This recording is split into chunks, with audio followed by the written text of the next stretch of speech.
Canta compañero, que tu voz sea disparo, que con las manos del pueblo no habrá canto desarmado. We are in Venezuela, in Caracas, it's Congreso Mundial Antifascismo, with a special guest, Carmen Bohórquez. She's the coordinator de la Red de la Intelectuales en Defensa de la Humanidad. Buenos días. At this moment, I'm not the coordinator because there was a period, 17 years, I was the coordinator.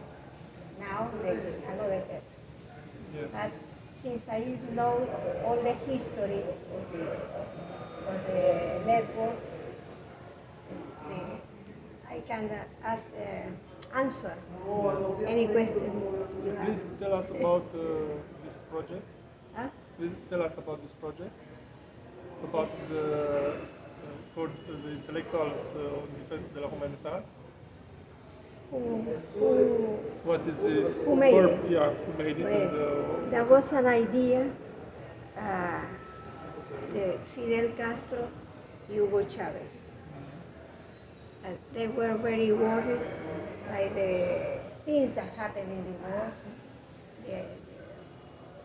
the advance of the neoliberalism, the wars that were everywhere on the planet, and also from the action of the United States over the peoples and America Latina and Africa. So we needed something for working together and see how can we denounce the things that appear not American made, and how can we also make proposals for working together. And there was a Mexican people and Cuban people that think about building a grand network of all intellectuals, the whole world. Whole world, not only South America. Then we command to organize petit network than the different countries. But all these networks are coordinated by a general directions. And I have the honor of being in charge, the coordinated all the small network. And that commences.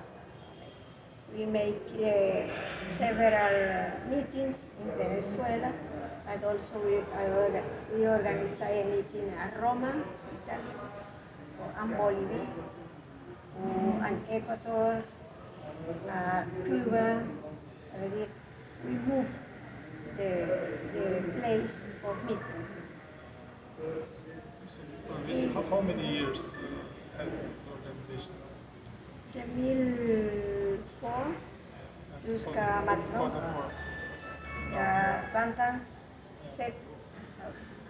20 years. It's perfect in French. And 20 years. This December there will be a big meeting of the network in Caracas, because there are 20 years of the foundation of the network. And you found support also among the intellectuals from Europe? We have intellectuals from Europe.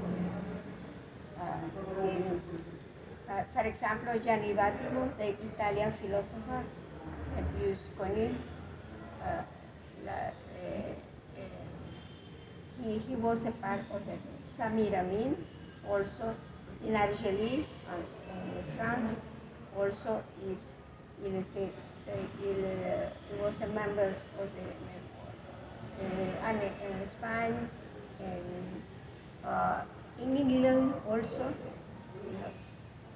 England, Belgica, then and Syria also. Presque no, almost all the countries in the Europe, in the Occidental Europe. But we also have the members in Russia, and China also también. And de l'Amérique latine, tous les pays de. So this was like an attempt to break the cultural hegemony of the United States and Yes. I mean And also, we have members of in the United States that they were intellectual, the real intellectual. One year, Noam Chomsky came to Caracas for a meeting of the network and defense of the humanity.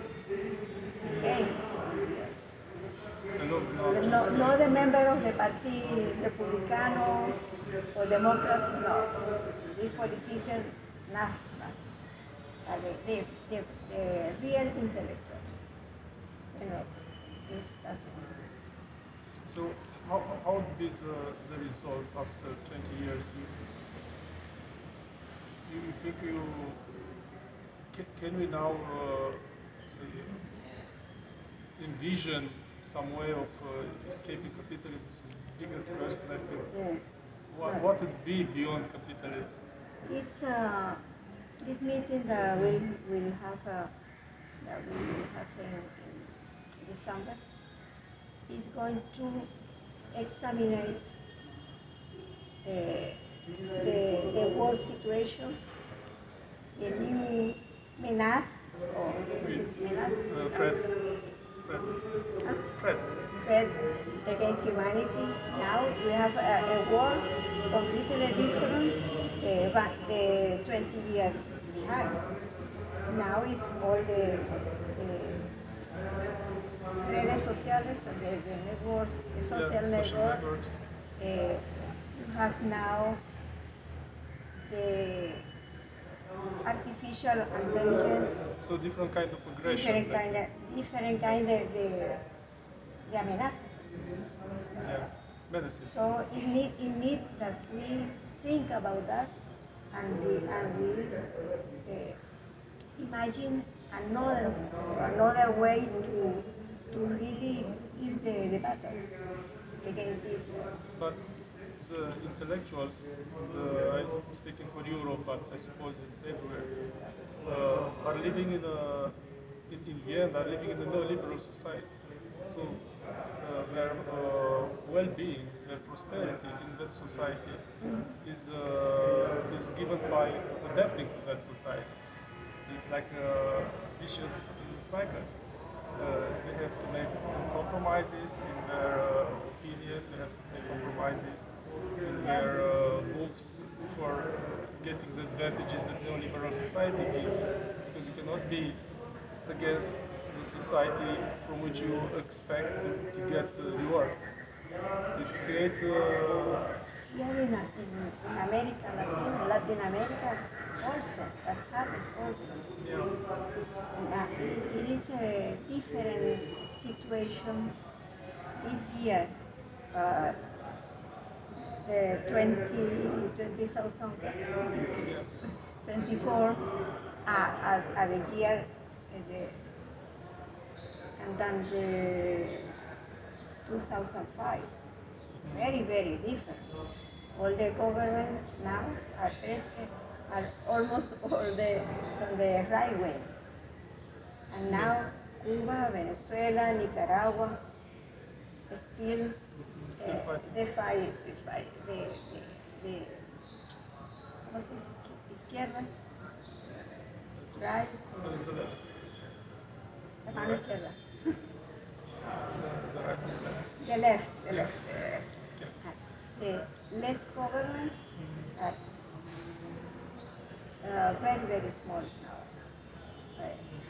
in number. No? Cuba, Venezuela, Nicaragua, Honduras. Even in Europe, even they are called sometimes leftist, but they have a lot of constraints, like we see now in France. It's very, very hard to make a coalition of the left and to make a lot of concession. But I have to say that for 3 days of this conference, it was like a breath of oxygen. In a place where the leftists can actually speak their mind, and I hope this example, this conference, could encourage others. But I'm conscious that returning back in Europe, we'll be back in the same pressure, back in the same constraints to build a world against fascism.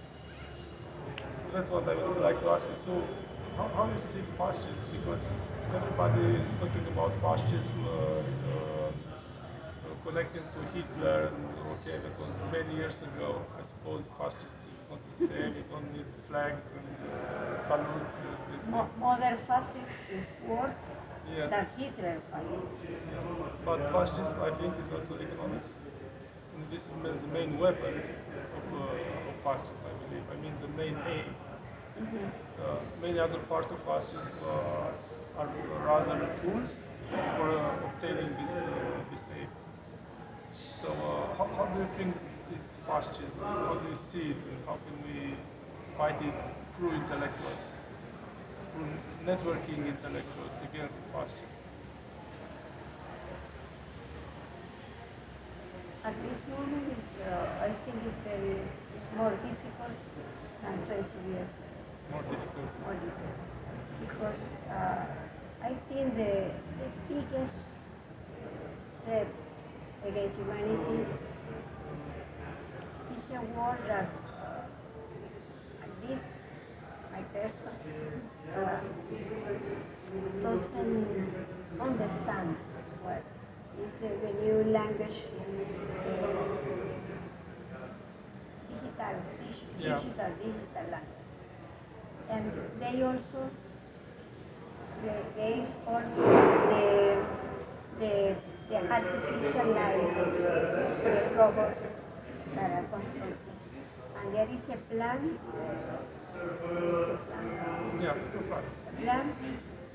for reducing the human people, reduce the population. And these robots are going to do the work in the fabrics. The fabrics are going to do everything that the rich group of men on the sun. Donc, Elena's very, very, very, now is very, very much bigger than the dungeon 20 years ago. I think it's the whole humanity which is in cause. All humanity is the rich that control the world. They don't need big population. And maybe they don't need intellectuals. They don't need intellectuals. Okay. Now it's only artificial intelligence. Because you said about the artificial intelligence, but I believe before artificial intelligence will take our jobs from factories and this labor work. I think at the present time they already captured our intellectual work because we are creating algorithms. So when you look for information, you don't have to develop a critical thinking about if the information is correct or not, or where to look for it. The artificial intelligence is feeding you the information. Yes, I think we have to make a difference between the real intellectuals and these that work for the power. I think they are intelligence. They are knowledge. They don't have the compromise with the humanity. And when I look now in our network, we think that intellectuals are the person who have plus the intelligence and plus the knowledge in general. They are the compromise with the other, with the people, with the sufferer. And that's for us the real intellect. So is that the, but in this world, the elite who control the knowledge, the scientific world knowledge, they take this intellectual as a obreros, como workers in the fabric, workers in the fabric, and that makes a great difference. These intellectuals, we have also need to support the people in this battle for the life, and the intellectuals who work only for these people who pay a lot of money but don't have any compromise, integrity. At this moment, these people are working for reducing the population in the world, reducing very, very much this population. And they work for artificial life, robots, and these things that are going to the world that if these intellectuals who are inventing these robots are doing. You understand? Yeah. Because there are two blocks of intellectuals, and but now we are working for the life, the real life, for the people, for the culture of the people, for the history of the people, for this sense of belonging to a culture. And that's why this December, when we met all together, the Network in Defense of Humanity, this is a big problem we have to think about and what can we do now, and 2024, what can we do now in face of this new world, the metaverso, artificial life, robots, and everything.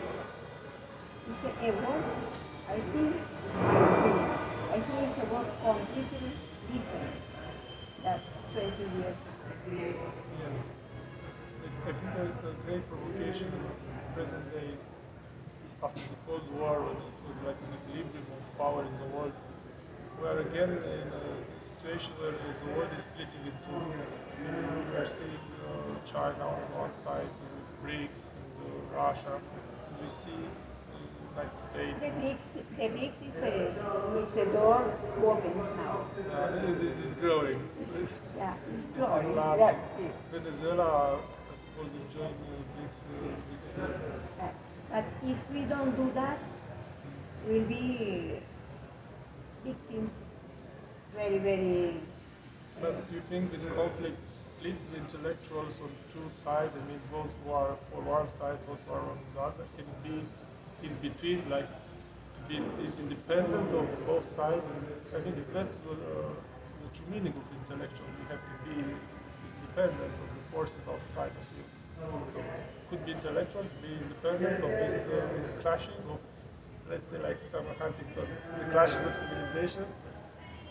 can be intellectuals independent of this increasing conflict? If you are not independent, if you don't have your own thought, then you are not a real intellectual.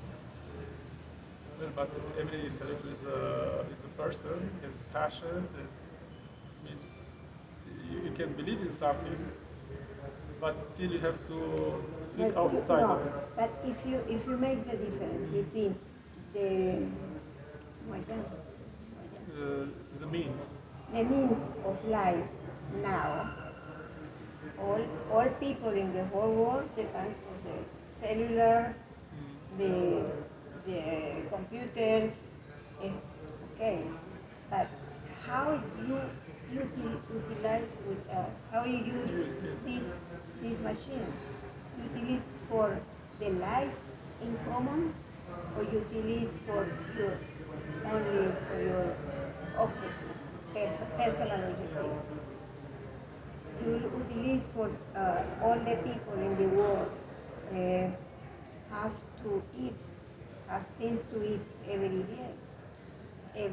day, or that's not, you say that doesn't matter.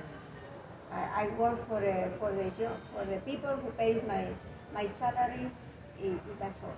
Yeah, most intellectuals work for people who pay their salaries. But intellectual also work some yes. retribution. For example, I wrote books. I have very books published. I know very person who are also intellectual who publish. We don't have any pay for this books, but we have the moral compromise to do it. Yes. But if you go to you can say it in French. In maison d'édition, publishing house who work for the capital, for the capitalism, it doesn't understand that we can publish a book, it don't get nothing in return. Yes. That is the conception of the world, of the life that you have in your mind, who supposed to make you go in this direction and the other. You have to work for yourself, for your family,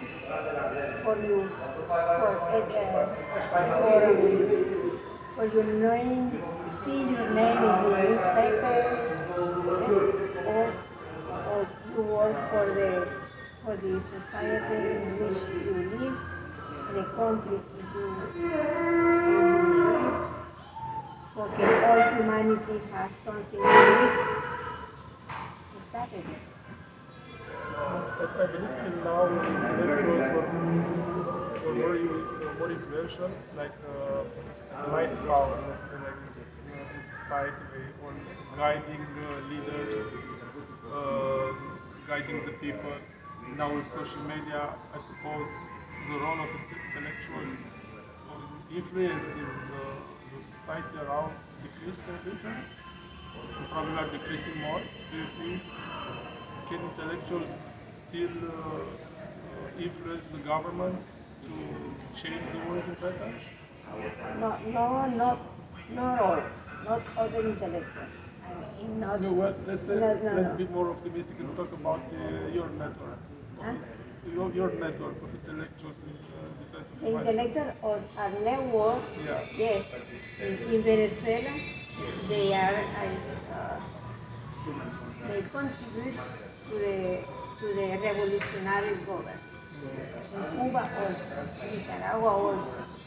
But the intellectuals of our network who live in the United States is another question. They don't have any access to power, political power. But they work with people in the community. So you can still influence it from grassroots. from bottom up. ¿Cómo? Bottom up, I mean from down, from the level of people, you can influence it and go towards the leaders. Yeah. For example, in the United States, there is the presidential campaign. Presidency. We only know the journal, the newspaper only talk from Trump, Biden, or now Kamala Harris. And there are 3 other people who are candidates for president. There are a member of our network, Maurice West. He's also a candidate. They don't have ni un sentido. Not in the newspapers. They doesn't exist for the political reality in the United States. But they also do it because that will permit to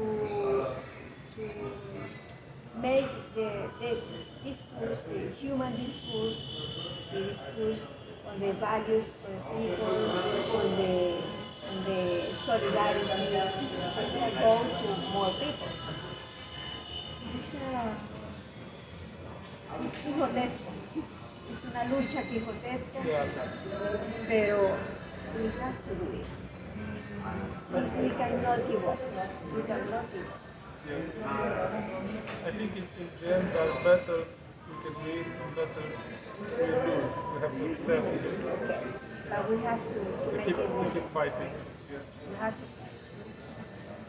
But that's the way I imagine my life. My personal life is that battle, permanent battle. Yes. Well, I hope the network will increase and more intellectuals will have the courage first and the more integrity second to join it. And maybe influence the world better because we need it. Yeah? Thank you very much.